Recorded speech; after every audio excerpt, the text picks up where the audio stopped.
마음 참 중요합니다. 사람을 움직이게 하는 최종적인 결정은 다 어디에 있었냐면 마음입니다. 하나님의 역사도 마음을 통해서 나타나고요. 사단의 역사도 마음을 통해서 나타납니다. 그래서 모든 게 마음이에요. 그래서 저도 오늘 이 본문 말씀을 제가 간단하게 핵심적인 부분을 24절로만 제가 택한 거예요. 그런데 이 24절의 말씀을 조금 이해를 하려면 민수기 13장하고 민수기 14장이에요. 이 부분의 전체적인 내용을 우리가 조금 알고 있어야 오늘 함께 읽은 본문 말씀의 구절을 조금 이해를 할 수가 있어요. 그래서 민수기 13장에는 어떤 사건이 나오냐면은 이제 하나님이 이스라엘을 모세를 통해서 하나님이 약속한 가나안 땅으로 이제 인도하는 과정에 거의 막바지 단계에 이르렀어요. 그래서 이제 가나안 땅을 바로 눈앞에 두고 이제 모세가 12 전장군을 택해가지고 가나안 땅을 점탕하라고 보냈습니다. 그래서 12 전장군이 가나안 땅을 점탕해서 이제 정탐꾼으로 들어가서 그 땅을 다 탐지하고 나서 이제 와서 보고를 하는 거예요. 보고를 할 때 그들이 이제 어떤 보고를 했냐면 그 땅은 정말 하나님이 약속하신 대로 적과 꿀이 흐르는 땅은 맞다 이거예요. 그런데 문제는 뭐냐면 그 땅에 있는 사람들이에요. 그 땅에 사는 사람들은 네피림의 후손이에요. 네피림은 자이언트인데 엄청난 자이언트인데요. 이 사람들이 키가 어떤 문헌에는 보면은요 3m 이상이 된다고도 이야기를 하고 있어요. 엄청난 거죠. 그러니까 골리앗 같은 경우가 한 2.5m 정도, 2m 50, 그 정도 이야기를 하는데, 근데 네피림 같은 경우는 엄청난 큰 거죠. 그러니까 이런 네피림의 후손인 아낙 자손이 거기에 살고 있다는 거예요. 그러니까 이 네피림은요, 그냥 덩치만 큰 게 아니라 싸움도 잘하는 거예요. 그러니까 싸움도 잘하고 덩치가 큰 자이언트 같은 족속들이 그 땅에 있다는 거예요. 그러니까 그 땅을 우리가 가서 취하려면 결국 그들과 전쟁을 해야 되는데 전쟁을 하면 우리 스스로가 그들과 비교해 보니까 우리는 메뚜기가 땅인 거예요. 게임이 하나도 안 된다는 겁니다. 그들과 전쟁하면 우리는 100번 질 수밖에 우리는 죽을 수밖에 없다는 거예요. 이런 보고를 10명이 보고를 한 거예요. 그리고 그런 부분들이 이제 소문이 이스라엘 백성들 속에 쫙 퍼진 겁니다. 그리고 나머지 두 사람이에요. 요셉과 갈렙은 어떤 보고를 했냐면 그들 말은 맞다. 그렇지만 뭡니까? 우리는 그 땅을 능히 차지할 수 있다. 그건 차지할 수 있다 이거예요. 그러면서 그들은 우리 밥이다고 요셉과 갈렙은 그렇게 이야기를 합니다. 상황이 지금 이런 상황이에요. 그러니까 이스라엘 백성들은 10명의 정탐꾼의 그 보고를 듣고 그들이 하는 행동은 어떤 행동을 했냐면은 그들은 막 죽겠다는 겁니다. 하나님이 죽일 것 같으면 애굽에서 죽이지. 왜 여기까지 끌고 나왔느냐. 죽일 것 같다 하나님이 광야에서 죽이지. 왜 여기까지 또 끌고 나왔느냐 하면서 막 하나님에 대해서 죽겠다고 하나님에 대해서 원망합니다. 그리고 그들이 다시 어떻게 하냐면 애굽으로 돌아가자 이거예요. 칼에 쓰러져서 죽는 바에는 우리 처자가 적들에게 사로잡혀서 포로가 되는 그런 삶을 사느니 차라리 애굽으로 다시 돌아가자고 이들이요 막 이런 분위기가 팽팽하게 흐르면서 밤새도록 그들이 애통을 한 겁니다. 지금 이런 상황에 직면해 있어요. 그러니까 이제 요셉과 갈렙이 나타나서 그 사건을 진정시키려고 하는 거예요. 우리에게는 하나님의 약속이 있다. 그래서 그들은 우리의 밥이다. 우리 능히 그거 다 이길 수 있다. 그러니까 두려워하지 마라. 하나님을 거역하지 마라. 그렇게 이야기를 했어요. 그러니까 이스라엘 백성들이 어떻게 합니까? 화가 나니까 돌을 들고 어떻게 해요? 모세하고 요수아과 갈렙을 돌로 들고 내쳐서 막 죽이려고 하는 거예요. 그런데 바로 그 순간에 누가 나타나서 역사하시냐면 하나님이 나타나서 역사하시는 거예요. 그래서 모든 걸 깨끗하게 종료를 시키십니다. 그리고 종교를 시키고 난 다음에 하나님이 계속 하나님에 대해서 원망하고 불평하는 이스라엘 백성들을 향해서 하나님 화가 나신 거예요. 그리고 하나님이 요셉과 갈렙입니다. 특히 갈렙, 오늘 본문은 갈렙을 이야기하잖아요. 갈렙을 이스라엘 백성들과 이렇게 차이를 두고 하나님의 평가를 하시는 겁니다. 이스라엘 백성들의 마음과 갈렙의 마음은 분명히 다르다 이거예요. 선이 분명히 그어진 겁니다. 하나님은 우리의 심령을 감찰하십니다. 하나님은 우리의 마음을 감찰하십니다. 우리의 마음을 살피시는 거예요. 그래서 우리가 신앙생활 하면 할수록 우리의 마음이 하나님 앞에 자꾸 합하는 마음으로 가야 돼요. 하나님의 마음과 우리의 마음이 합하는 쪽으로 자꾸 우리의 신앙이 자꾸 자라가야 되거든요. 그걸 가르쳐서 우리는 뭐라고 하냐면 신앙이 성숙했다 이거예요. 신앙이 성숙하면 성숙할수록 우리의 마음이 하나님의 마음과 자꾸 합해지면서 그 마음을 쫓아서 달려가는 거예요. 그런데 신앙이 성숙하지 못하면요, 하나님의 마음 따로 내 마음 따로예요. 그렇게 노는 것이요, 이게 성숙하지 못한 신앙인의 모습입니다. 그래서 내가 교회를 10년, 20년, 30년 다녔다고 그래서 내 신앙이 성숙해지는 건 아니에요. 왜냐하면 우리는 성숙을 갈망해야 되고, 성숙을 갈망할 때 성령님이 우리에게 그 성숙의 은혜를 부어주시는 거예요. 근데 내가 교회를 10년, 20년, 30년 다니고 교회에서 아무리 직분을 받았다 할지라도 신앙의 성숙에 대한 갈망이 없으면요, 그게 안 돼요. 장로는 뭐합니까? 목사는 뭐합니까? 그건 다요, 직분이에요. 그건 껍데기입니다. 내가 장로면서 내가 목사면서 전혀 하나님의 마음과 별개로 움직이는 거예요. 하나님의 마음과 막 달라버리는 거예요. 안 되거든요. 우리는 분명히 알아야 될 것이, 믿음의 사람들은 알아야 될 것이 뭐냐면 우리의 마음은 세상 사람들과는 남달라야 되는 거예요. 그렇지만 우리 믿음의 사람들은 하나님 아버지의 마음과는 같이 가야 되는 거예요. 이것이 우리가 신앙생활하는 사람의 바른 마음입니다. 그런데 하나님이 인정을 하는 거예요. 누구를 인정하냐면 지금 갈렙을 인정하는 겁니다. 야, 갈렙 쟤는 이스라엘의 다른 수많은 사람들하고 갈렙은, 야, 얘들은 마음이 다른 애다 이거예요. 그들이 다르다 이겁니다. 마음이 다르다는 거예요. 하나님이 갈렙의 마음을 인정한 겁니다. 반면은 뭡니까? 이스라엘 백성들의 마음을 인정하지 않은 거예요. 오늘 우리가 교회를 다녀도 하나님이 인정하는 마음을 가지고 신앙생활을 하는 사람이 있고, 하나님이 그 마음을 인정받지 못하고 신앙생활을 하는 사람들이 있단 말이에요. 이게 참 우리는 안타까운 거죠. 그래서 우리는 신앙생활을 자꾸 하면 할수록요, 하나님이 인정하는 그 마음, 그건 하나님과 합한 마음이에요. 그 마음을 가지고 자꾸 살아가는 신앙의 여정을 우리는 달려갈 수 있어야 되는 거예요. 근데 오늘 본문 말씀을 가만히 보게 되면요, 저도 오늘 본문 말씀을 묵상해 보는 거예요. 아, 갈렙이 그들과 마음이 남달랐다, 그렇게 했어요. 그러면 도대체 갈렙에게 부어진 남다른 마음이 어떤 마음인가 하는 것을 한번 제가 가만히 생각을 하게 되고 묵상을 하게 되더라고요.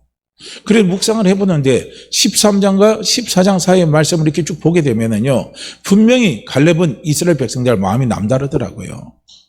어떤 마음이냐? 갈렙의 마음에는 어떤 마음이 있냐면, 갈렙의 마음에는 이런 마음이 있는 거예요. 어떤 마음이 있냐면, 하나님을 의지하고 믿고 의지하고 순종하는 마음이 있다는 거예요.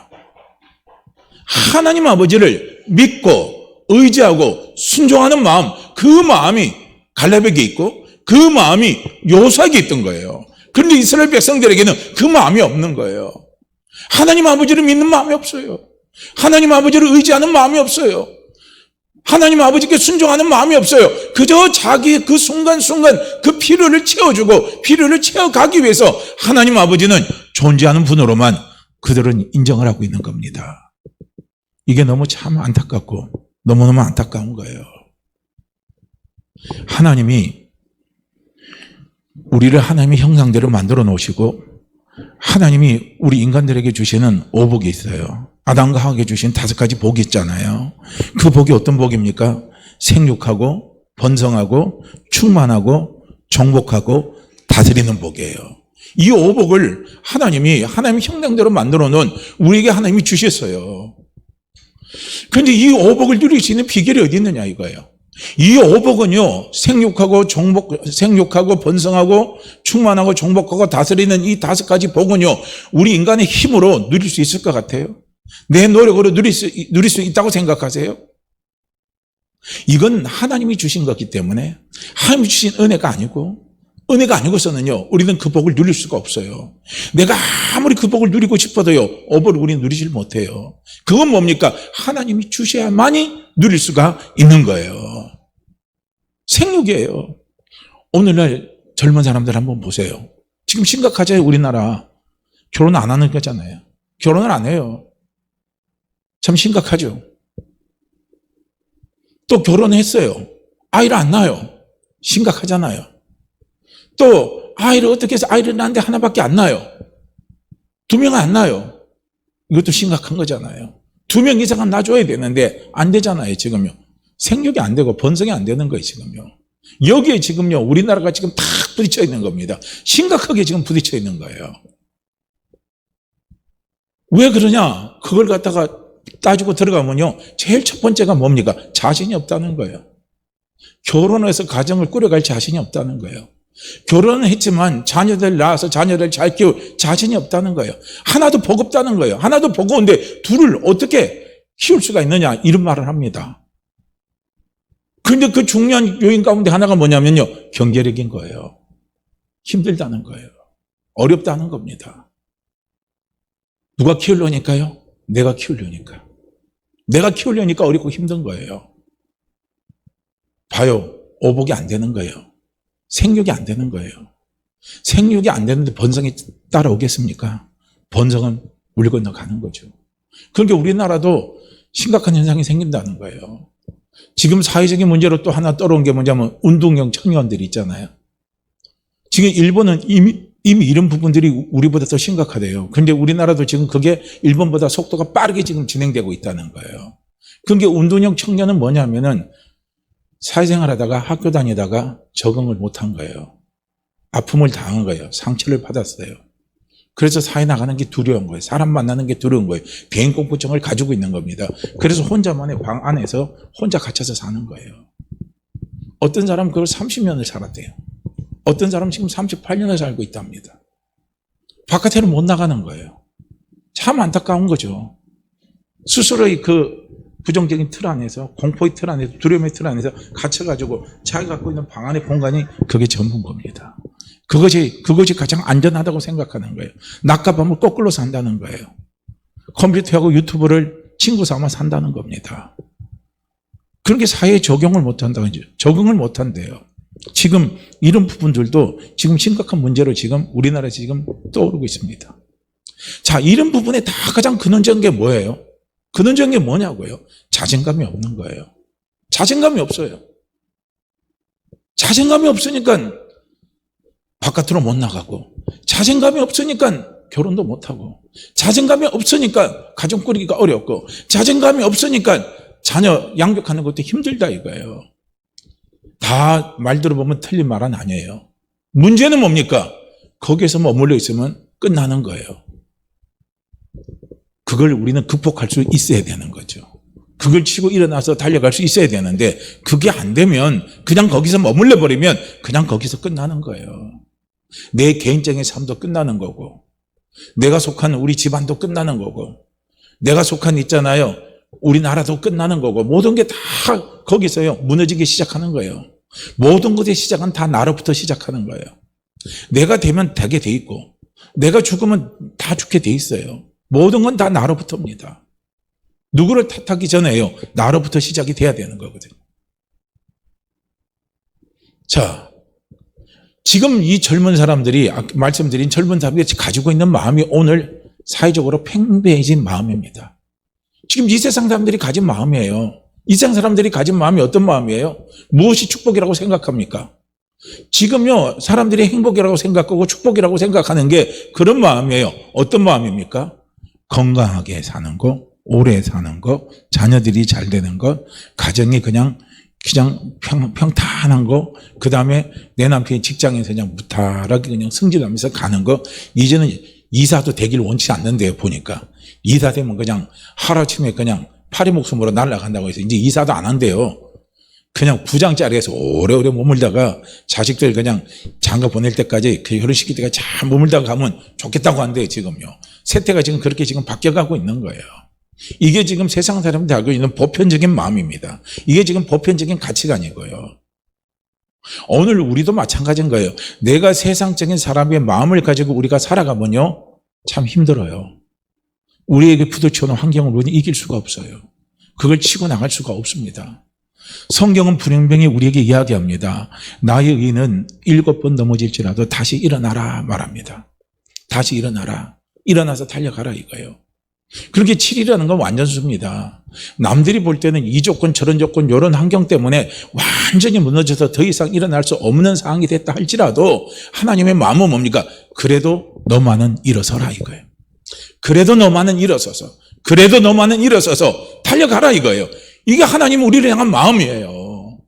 그런데 하나님이 그런 마음을 우리에게 가지고 있다 할지라도 중요한 건 우리의 마음입니다. 오늘 내 마음이 중요한 거예요. 내 마음이 세상 사람들이 가지는 마음과 똑같이 가지고 달려나가면요, 우리는 쓰러지면 그걸로 끝나는 거예요. 못 일어나요. 일어날 수가 없는 거예요. 왜냐? 나는 복도 지지리 못 받았거든요. 복을 정말 못 받았어요. 왜냐면 건강 상했어요. 그 다음에 봐봐요. 자녀들 잘 안 돼요. 내 뜻대로 안 돼요. 또 보세요. 내 가정이 그냥 항상 뭡니까? 찌글보글 하면서 있잖아요. 티격태격하고 하는 것들이 나타나요. 직장에서 하는 일들이 잘 안 풀려요. 사업도 잘 안 풀려요. 그럼 우리는 거기에서 끝났다고 생각하는 거예요. 이게 세상들이 가진 마음이고, 그 마음을 우리가 소유하면요, 우리도요 7번 넘어질 때 되면요, 그럼 못 일어나요. 일어날 수가 없는 거예요. 그건 성경에 기록된 말씀이고, 이건 하나님 말씀하는 거고, 이건 나하고는 관계가 없다 이거예요. 왜 관계가 없느냐? 내 마음은 지금요 그것을 수용하지 못하는 거예요. 내 마음은 지금 세상 사람들이 판단하는 그 마음이에요. 내가 지금 신앙생활하고 내가 신앙생활하는데 난 하나님 앞에 복 받은 게 없다 이거예요. 우리의 복의 기준을, 은혜의 기준을, 축복의 기준을 자꾸 우리는요 세상 사람들이 가지는 그 마음의 기준을 두지 마시기를 바랍니다. 그거 두고 하면요 우리는 못 가요. 오래 못 갑니다. 나중에 7번 쓰러질 때 우리 전부 다 쓰러질 수밖에 없어요.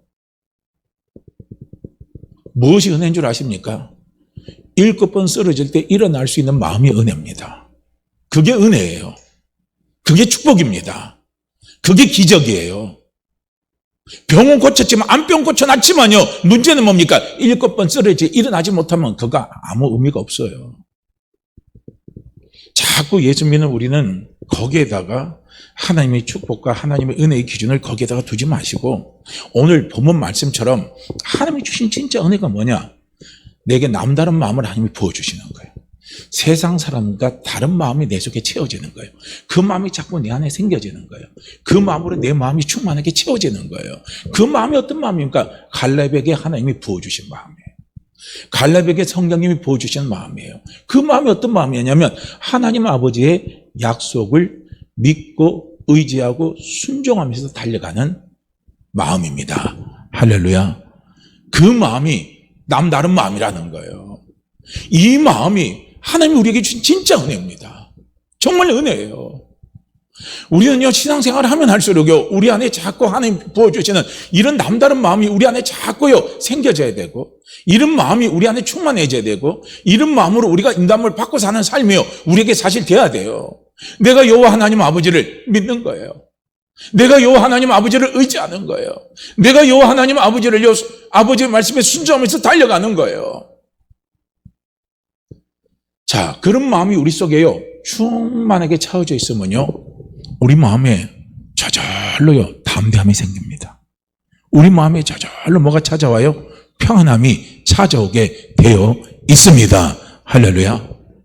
이게 되어 있어요.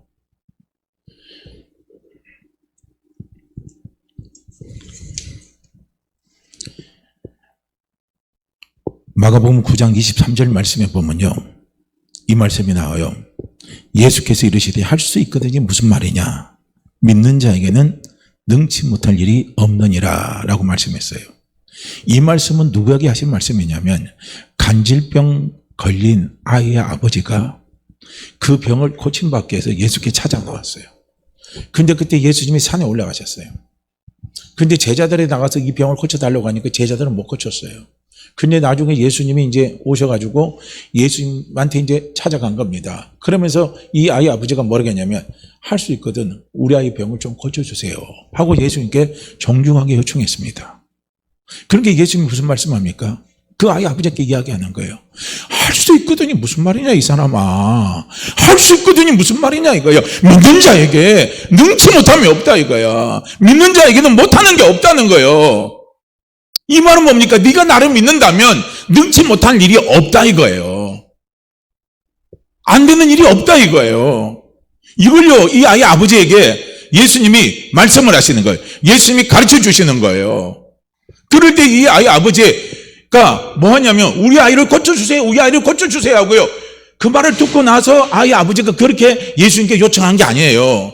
예수님께 뭐라고 말씀을 했냐면 우리 아이를 고쳐주세요 그런 게 아니라 내 믿음 없음을 나의 믿음 없음을 용서하시고 내 믿음이 없음을 용서하시라는 거예요. 그 믿음이 어떤 믿음인 줄 아십니까? 예수 그리스도를 믿는 믿음이라는 거예요. 그 믿음이 없음을 용서하시고 나에게 뭡니까? 믿음을 달라는 거예요. 나에게 믿음을 달라는 겁니다. 이게 은혜인 거예요. 이게 은혜인 거예요.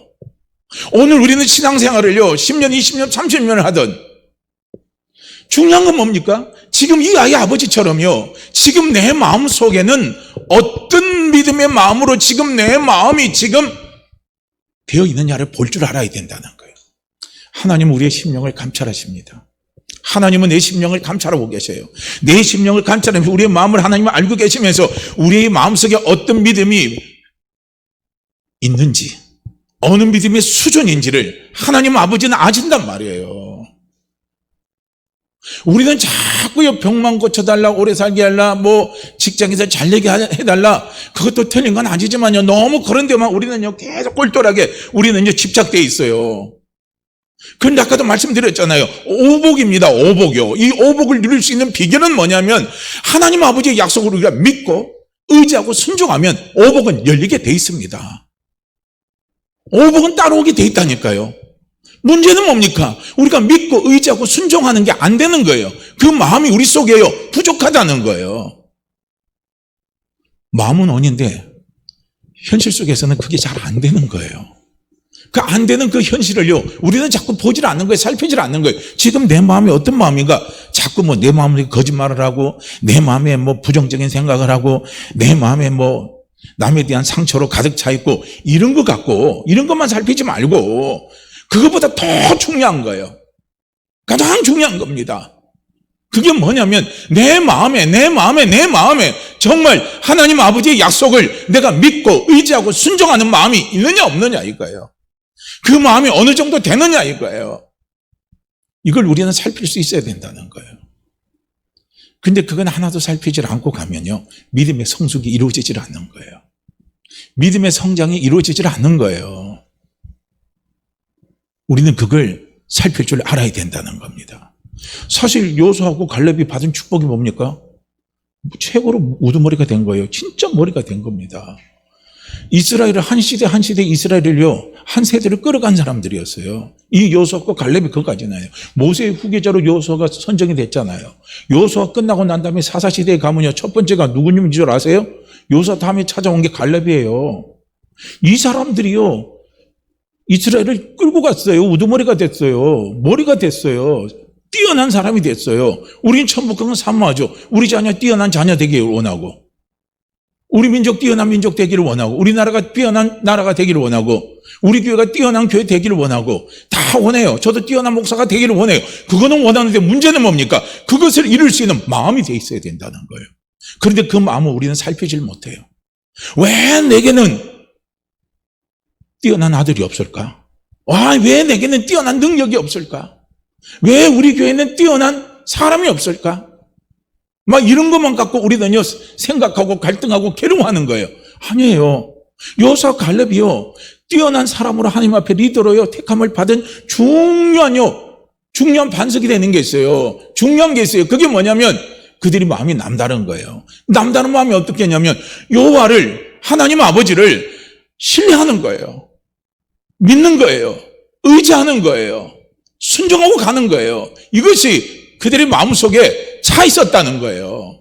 하나님이 보실 때 그 마음으로 그들이 다 갖춰져 있었다는 겁니다. 그러니까 하나님이 그들을 리더로 쓴 겁니다. 이게 축복이에요. 이게 변하지 않는 축복이에요.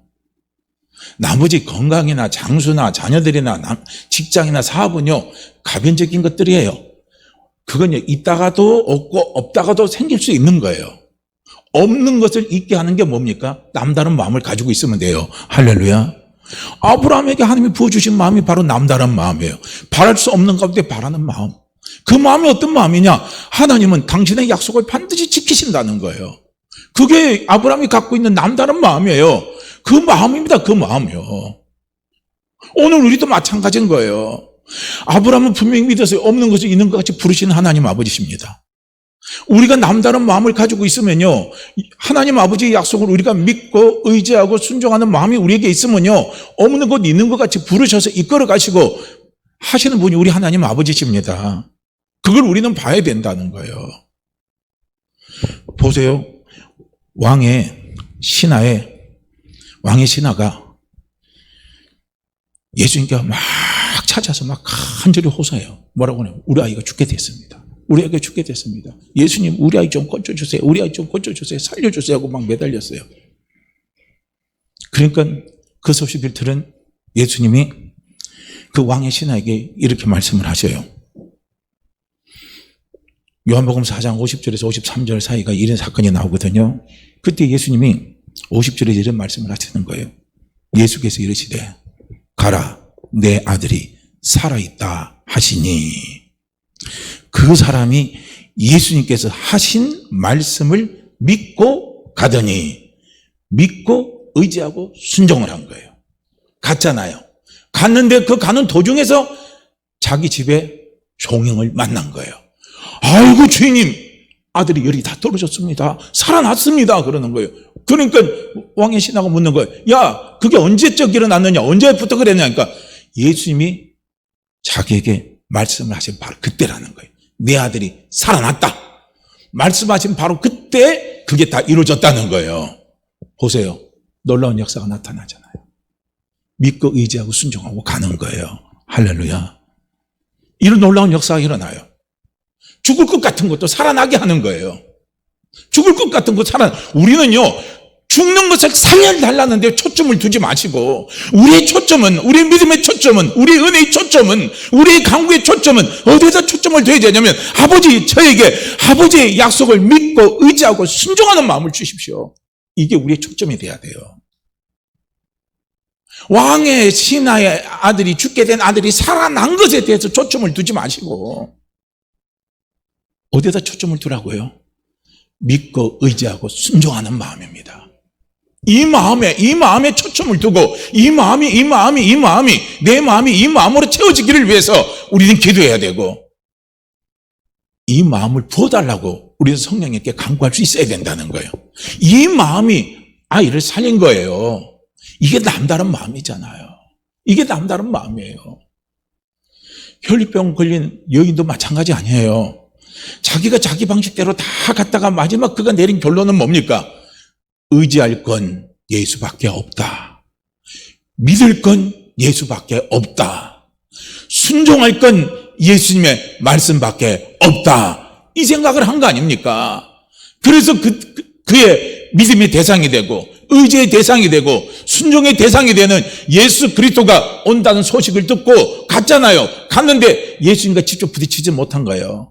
그러나 예수님의 옷자락에 손만 잡으면, 손만 대면 내 병이 나을 것 같다는 그 마음의 간절한 소망을 가지고 손을 대니까, 봐요.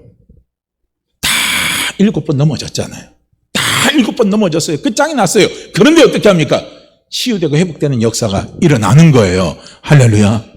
그러니까 나한테는 왜 혈류병 걸린 여인의 그 놀라운 기적 같은 역사가 나에게는 왜 안 일어나느냐? 우리는 거기에다 생각을 두지 마시고, 우리의 마음에는 어디에다 마음을 둬야 되냐면 하나님 아버지의 약속을 믿고 의지하는 마음입니다.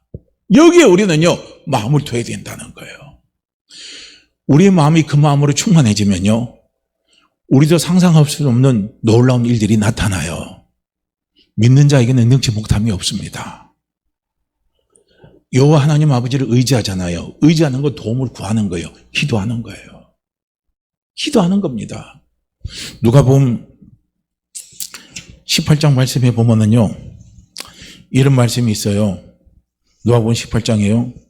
거기 보면은 가부의 이야기가 나옵니다. 근데 그 가부가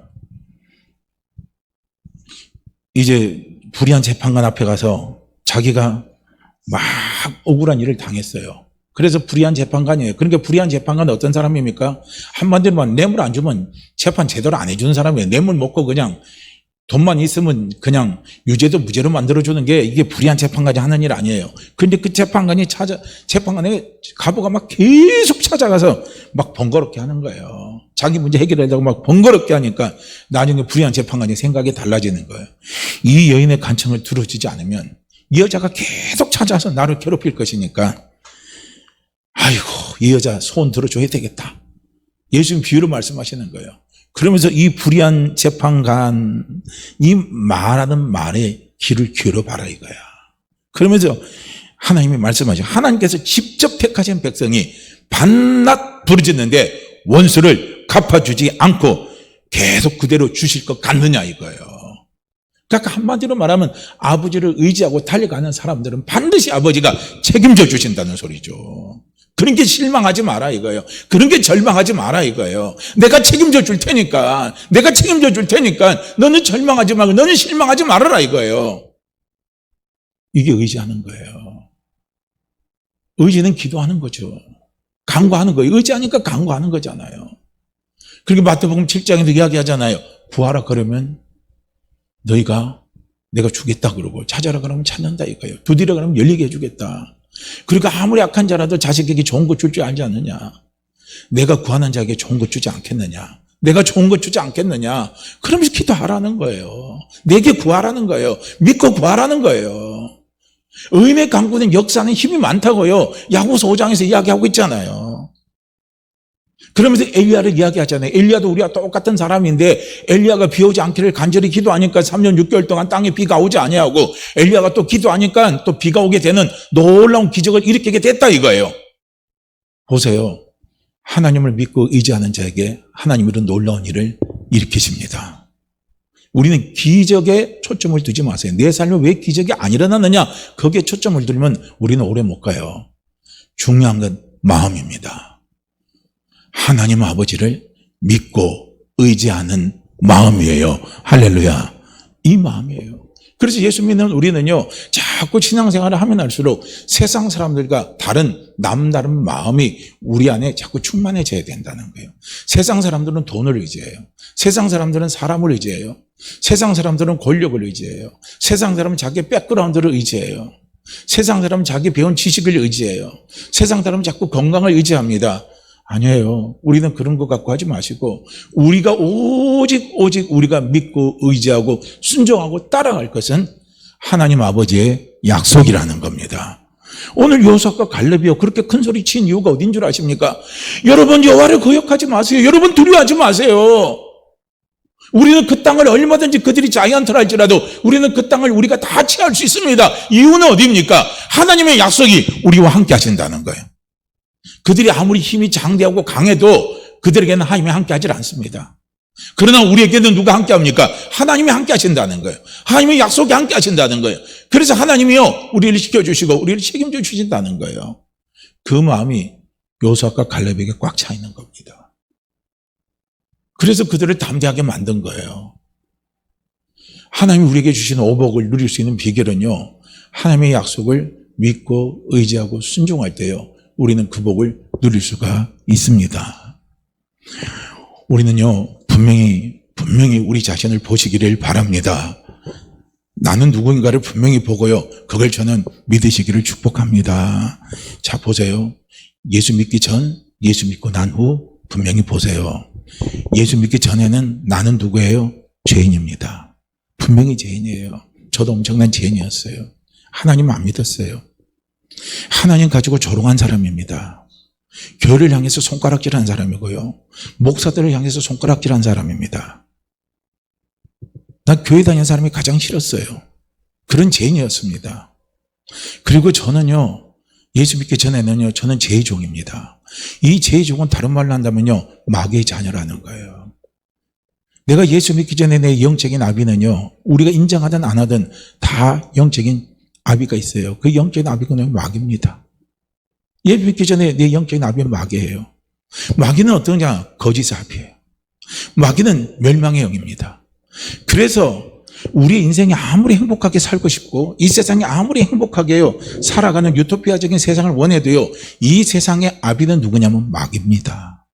그렇기 때문에 세상은 평화 원해도 평화가 생길 수가 없는 거예요.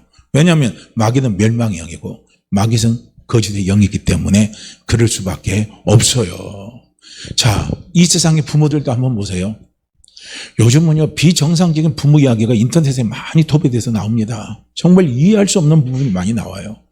나는 자기가 낳은 아이를요 아무리 힘들다고 그래 아이를 팔아먹더라고요.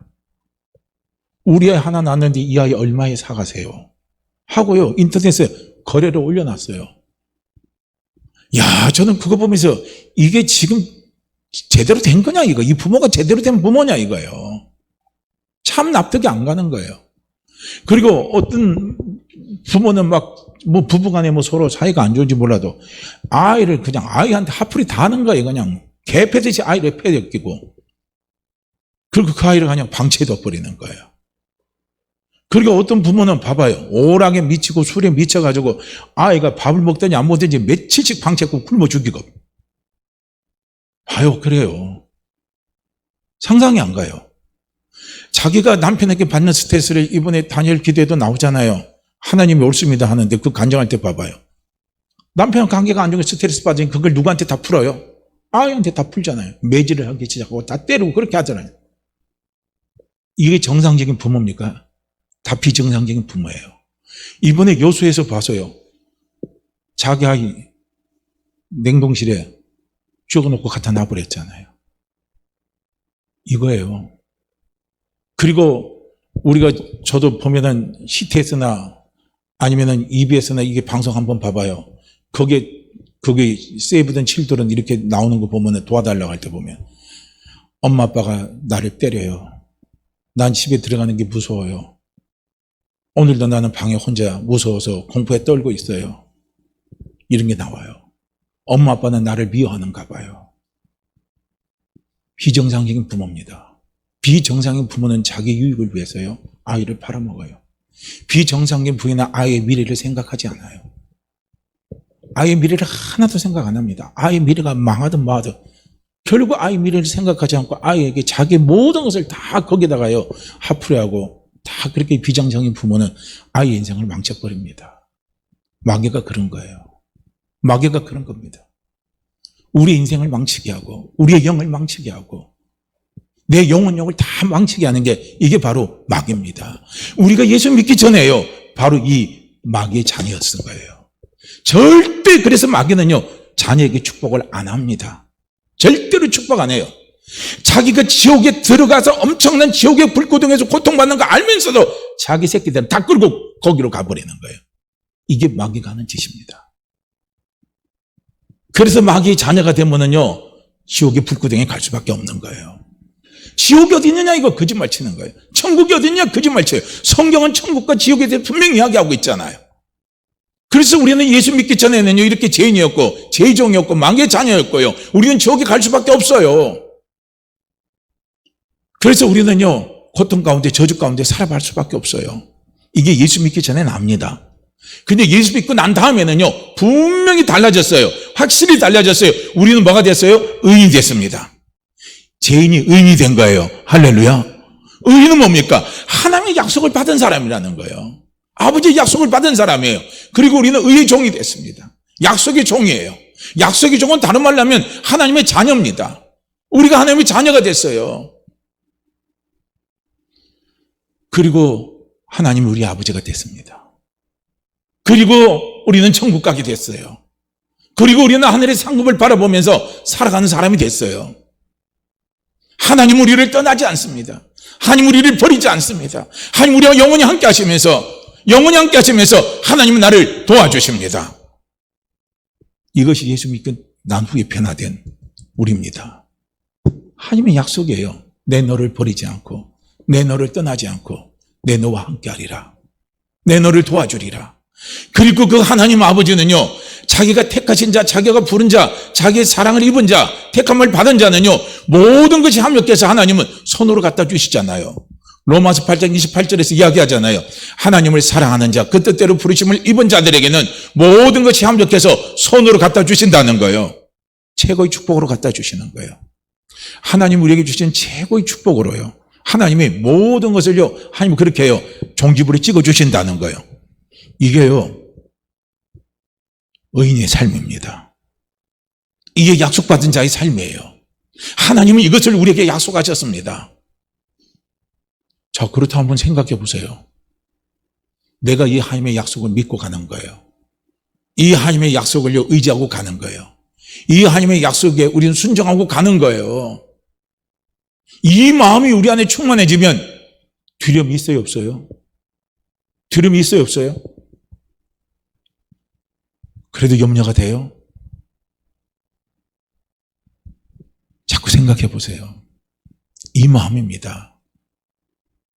우리는 이 믿음으로, 이 마음으로 우리 안에요 충만해지는 거예요. 그러면요 우리 속에 두려움이 사라지고 염려가 사라지고 불안도 다 사라지는 거예요. 내 인생 누가 책임져요? 내가 책임지는 거 아니에요. 내 인생 누가 책임집니까? 하나님 아버지가 책임지는 거예요. 하나님 아버지가 책임지는 거예요. 내 상처 누가 책임집니까? 하나님 아버지가 책임져 주시는 거예요. 내 자존 누가 책임져요? 하나님 아버지가 책임져 주시는 거예요. 믿고 맡기고 가세요. 그러면 하나님은요 책임져 주셔요. 아까도 나오잖아요. 믿고 가니까 병 고치는 역사가 일어나 버리잖아요. 죽어가는 왕이신 아들이 살아나는 역사가 일어나잖아요. 백부장도 마찬가지 아닙니까?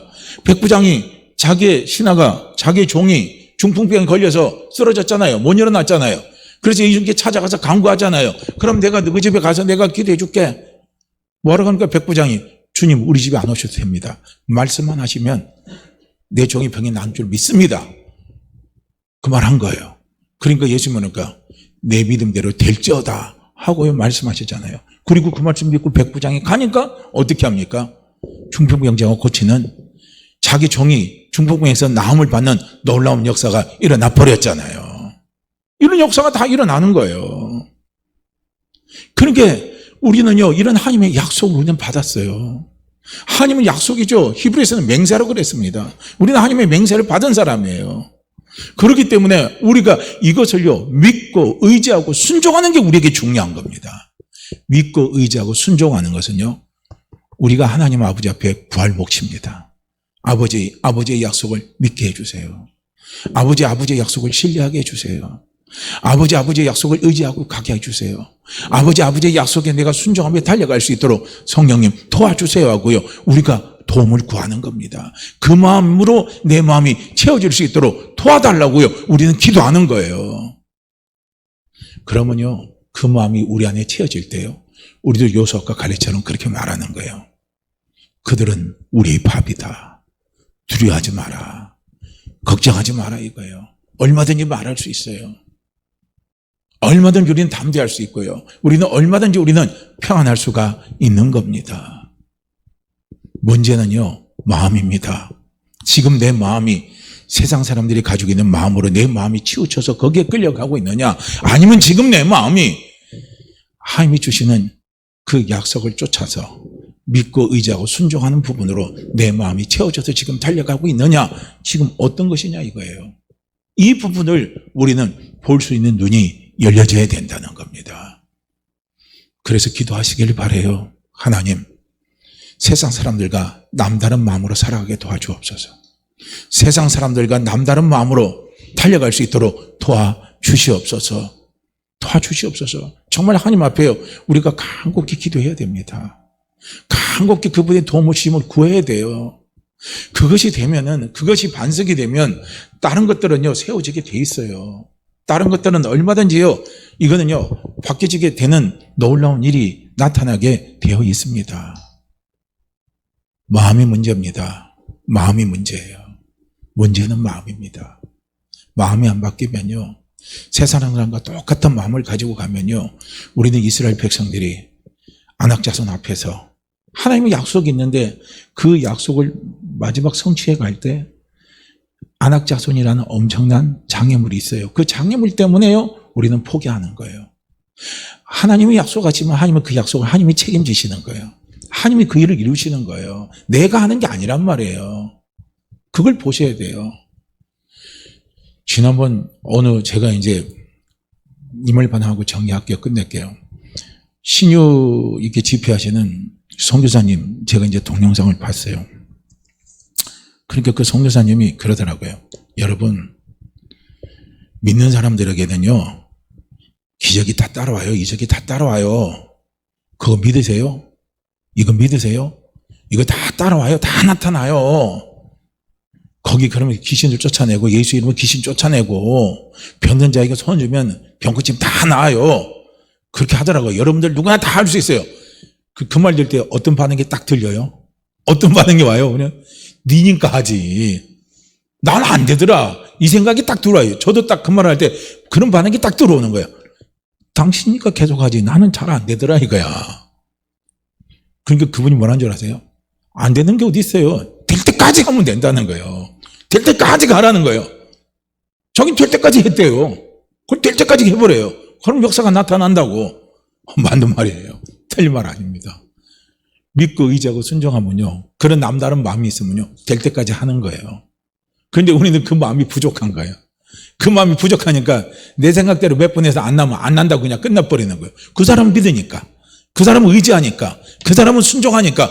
어떤 말씀에, 약속의 말씀에 순종합니까? 신유의 약속에 순종하는 거예요. 마가복음 16장 17절 18절 말씀에 순종하는 거예요. 그걸 믿는 거예요. 그 약속을 받아들이는 거예요. 그 약속을 의지하는 거예요. 그래서 해보니까 나타나더라 이거예요.